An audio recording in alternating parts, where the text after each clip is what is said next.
अंधेरे में छुपे जवाबों को ढूंढने का वक्त आ गया है। तो चलिए शुरुआत करते हैं इस रहस्यमयी सफर की। अब कहानी उस मुकाम पर है जहां सच का आखिरी चेहरा सामने आने वाला है। एक बलिदान हो चुका है, लेकिन क्या युद्ध वाकई खत्म हो गया है? भाग 29, परछाई के पीछे की परत। आदित्य का संदेश, मृत या जीवित? सीबीआई ऑफिस में जैसे ही सब सामान्य हुआ, रिया ने स्क्रीन पर एक आखिरी पॉपअप देखा।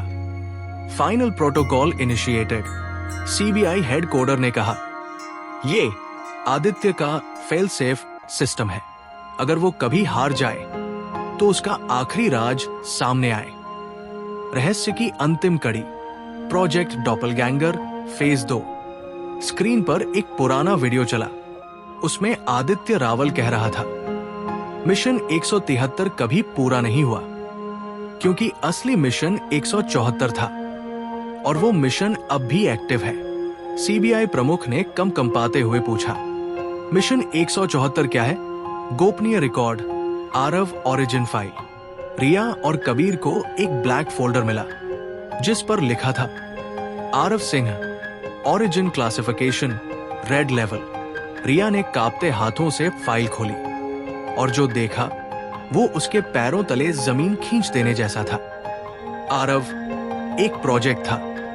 जैसे मिरर आरव बनाया गया, वैसे ही असली आरव भी एक विशेष मानसिक प्रोग्रामिंग का हिस्सा था। आरव की सच्चाई। जब आरव को यह सब बताया गया, उसने खुद को कमरे में बंद कर लिया। तो मैं कोई साधारण इंसान नहीं, मेरे बचपन की यादें, स्कूल, माँ पापा, सब प्रोग्राम थे। कबीर ने कहा, भाई तुम्हारे आंसू असली हैं, तुम्हारा दर्द असली है, बाकी सब पीछे छूट सकता है। रिया ने धीरे से कहा, जो दिल से सोचता है वो मशीन नहीं होता। एक नई खिड़की खुलती है। सीबीआई की सैटेलाइट टीम को नॉर्थ ईस्ट इंडिया के एक बर्फीले इलाके में एक सिग्नल मिला। वहां कुछ जैविक शोध केंद्र मिले जहां एक नया क्लोन डेवलपमेंट चल रहा था। क्या आदित्य अभी भी जीवित है? कबीर ने पूछा, या कोई और अब उसकी विरासत को आगे बढ़ा रहा है? Mission continues. सीबीआई ने मिशन 174 इंच को एक्टिव कर दिया और इस बार लीड एजेंट बना आरव सिंह। मगर अब वो आरव नहीं था जो पहले था। अब वो जान चुका था कि उसकी जिंदगी उसे जीने के लिए नहीं दी गई थी, बल्कि किसी मकसद से गढ़ी गई थी। और अब वो खुद अपनी किस्मत का कोड लिखने निकला था। चलिए कहानी को वहीं से आगे बढ़ाते हैं जहां हम छोड़े थे। आरव अब मिशन 174 का हिस्सा बन चुका है, पर हर परत के पीछे एक और परछाई बाकी है। भाग 30, आरंभ, आखिरी मिशन की पहली चाल। सीबीआई की एक नई ब्रीफिंग रूम में आरव, रिया और कबीर एक डिजिटल स्क्रीन के सामने खड़े थे। स्क्रीन पर लिखा था, mission 174, the origin reset. CBI प्रमुख, ये मिशन किसी एक व्यक्ति से नहीं जुड़ा, ये जुड़ा है एक सिस्टम से, एक नेटवर्क जो इंसानों को मशीनों की तरह इस्तेमाल कर रहा है। रिया धीरे से, यानी आदित्य सिर्फ चेहरा था, असली खिलाड़ी कोई और है? सीबीआई प्रमुख, या फिर वो खुद सिस्टम का हिस्सा था, एक मोहरा। जैसे कि वो आरव की ओर देखते हैं। एक और सुराग। कबीर ने उस पुराने साइबर फोल्डर में एक लिंक ढूंढा, प्रोजेक्ट फीनिक्स। फीनिक्स मतलब पुनर्जन्म? रिया ने पूछा, आरव, या फिर कोई ऐसा प्रोजेक्ट जो मरने के बाद भी जी उठे, जैसे आदित्य। स्क्रीन पर एक नई जगह की तस्वीर खुलती है, हिमालय की एक बर्फीली सुरंग, जहां कुछ साल पहले एक गुप्त लैब मिली थी, पर सरकार ने उसे सील करवा दिया था। सीबीआई प्रमुख, हमें शक है कि वहां मिशन 174 का असली कंट्रोल यूनिट छिपा है। जो उस तक पहुंचेगा वही गेम का पासा पलटेगा। हिमालय की ओर सफर। आरव, रिया और कबीर की टीम एक सीक्रेट मिशन पर उत्तराखंड की ओर रवाना होती है। ठंडी बर्फ, खामोशी और हर कदम पर मौत का सन्नाटा। जैसे ही वे उस पुराने बंकर तक पहुंचते हैं, वहां एक आवाज गूंजती है, वेलकम आरव। आरव चौंकता है। ये वही आवाज है आदित्य रावल की।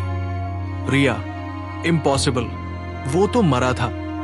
सीबीआई एजेंट, हो सकता है ये एक रिकॉर्डेड एआई है, पर इसने तुम्हें नाम से पुकारा है। ये प्लान है। सीक्रेट डोर का खुलना। बंकर का दरवाजा खुद ब खुद खुलता है। अंदर एक विशाल हॉल, जिसकी दीवारों पर आरव के चेहरे जैसी ढेरों तस्वीरें। कई वर्जन उसके। कहीं वो गुस्से में है, कहीं शांत, कहीं युद्ध में, कहीं बिल्कुल मशीन जैसा। आरव के कदम लड़खड़ाते हैं। ये सब मैं हूं। एक चेतावनी। सिस्टम अचानक बोलता है, you have entered the last phase. Aarav, mission 174 is not about survival, it's about selection. Riya, गुस्से में, तुम कौन हो? क्या आदित्य की आत्मा है या? I am what remains when Aditya died, the conscious core of the experiment. I am the system. आखिरी टकराव की तैयारी। सिस्टम उन्हें एक चैलेंज देता है, अगर आरव असली इंसान है तो वो खुद को साबित करे। यदि नहीं तो सिस्टम उसे रीसेट कर देगा और प्रोजेक्ट को नए चेहरे के साथ शुरू करेगा। कबीर धीमे से कहता है, ये अब सिर्फ एक मिशन नहीं बचा, ये तो वजूद की लड़ाई बन गई है। भाग 30 का क्लाइमैक्स। आरव स्क्रीन के सामने खड़ा होता है, आंखों में आंसू और आग। मशीन ने मुझे बनाया था, लेकिन जिंदगी ने मुझे इंसान बनाया। अब मैं तय करूंगा कि मेरा अंत क्या होगा। और वो एंटर दबाता है। स्क्रीन ब्लैक हो जाती है। तो दोस्तों, इस अधूरे सच के साथ आज की कहानी यहीं पर खत्म होती है, लेकिन असली रहस्य तो अभी बाकी है। हम फिर लौटेंगे जैसे ही अगली कड़ी का दरवाजा खुलेगा। एक नए मोड़, एक नई गहराई और कुछ अनकहे सवालों के साथ। अलविदा कहना आसान नहीं होता, लेकिन हर विदाई एक नए मिलन की शुरुआत होती है। तो चलते चलते आपके लिए है एक चौंका देने वाली छोटी सी पहेली। तैयार है? सुनिए ध्यान से। ना मैं जिंदा हूं, ना मरा, पर फिर भी हर किसी के साथ चलता हूं। ना मैं इंसान हूं, ना परछाई, फिर भी आपके हर राज का साथी हूं। बताओ कौन हूं मैं? अपना जवाब नीचे कमेंट में जरूर लिखिए। आपके जवाबों का हमें बेसब्री से इंतजार रहेगा। फिर मिलेंगे एक और रहस्य, एक और कहानी के साथ। तब तक के लिए ध्यान रखिए और याद रखिए, हर आवाज के पीछे एक कहानी होती है। कल्पानी कथाएं, जहां कहानियां सिर्फ सुनी नहीं जाती, महसूस की जाती है।